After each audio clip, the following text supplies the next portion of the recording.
8, 10, or even 12% dividend yield can look extremely attractive. But today's yield is only a snapshot, not a promise of what you will receive 5 or 10 years from now. Sometimes a high yield may only indicate that a company is undervalued. Other times, it is a warning that the dividend could be cut. That is why I always check these three numbers before buying any dividend stock. Let's break them down together.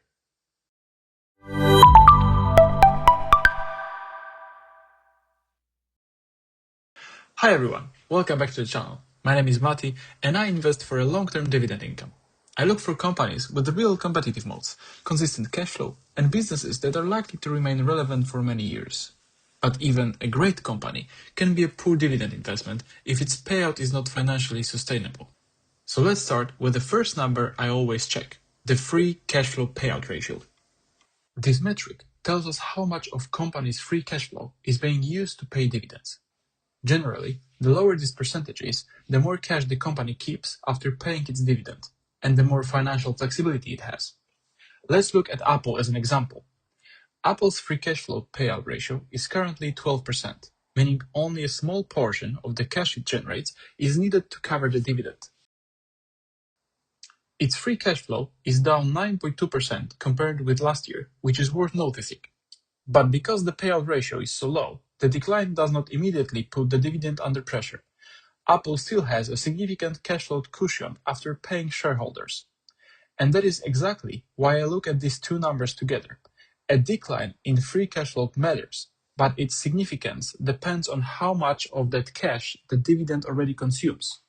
So the free cash flow payout ratio tells us whether the dividend is comfortably covered by the cash the company generates. But cash flow coverage is only one part of dividend safety. We also need to understand how much the company relies on debt. So let's move on the second number, the debt to equity ratio. Put simply, it compares the company's total debt with the amount of shareholders' equity on its balance sheet. A ratio of 1 means the company has approximately $1 of debt for every dollar of shareholders' equity. The higher the ratio, the more heavily the company generally relies on borrowed money to finance its business.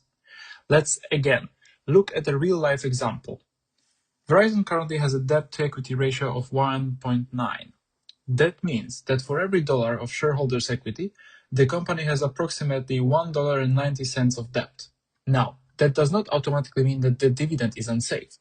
Telecommunications is a capital-intensive industry, and companies like Verizon often carry more debt because they must invest heavily in networks, equipment, and wireless spectrum. But a higher debt burden still leaves the company with less flexibility if cash flow weakens or borrowing costs increase. And that is why I look at debt to equity, not as a simple buy or avoid signal, but as a way to understand how much financial pressure the company may be carrying.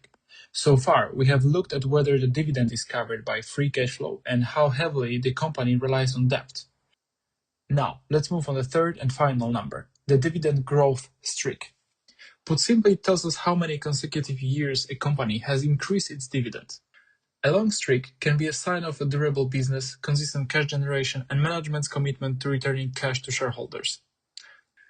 Coca-Cola has now increased its dividend for 55 consecutive years. That means the company continued raising its dividend through recessions, inflation, market crashes, and many other difficult economic periods. This kind of consistency is one of the reasons Coca-Cola is so popular with long-term dividend investors. It suggests that the business has historically been able to generate enough cash to support a growing payment to shareholders. But there is one important limitation. A long streak is not a guarantee. The streak only tells us what the company has done in the past. It does not tell us whether the current dividend is affordable, whether the balance sheet is healthy, or whether future growth will continue. That is why I never look at the dividend streak on its own. I combine it with two numbers we have already discussed, the free cash flow payout ratio and debt to equity. Together, these three numbers give me a much clearer starting point of judging whether a high dividend yield may be sustainable or whether it could be a warning sign. They do not replace deeper research, but they help me understand the story behind the yield. Because a high yield may look attractive, but the real question is whether the company can continue paying it. Check whether the dividend is covered by free cash flow, understand how much debt the company carries, and look at its history of rewarding shareholders. And remember, high yield does not always mean high quality. If you found this video useful, consider subscribing for more practical dividend investing analysis. And let me know in the comments which high yield stock would you like me to analyze next. Thanks for watching, and I'll see you in the next video.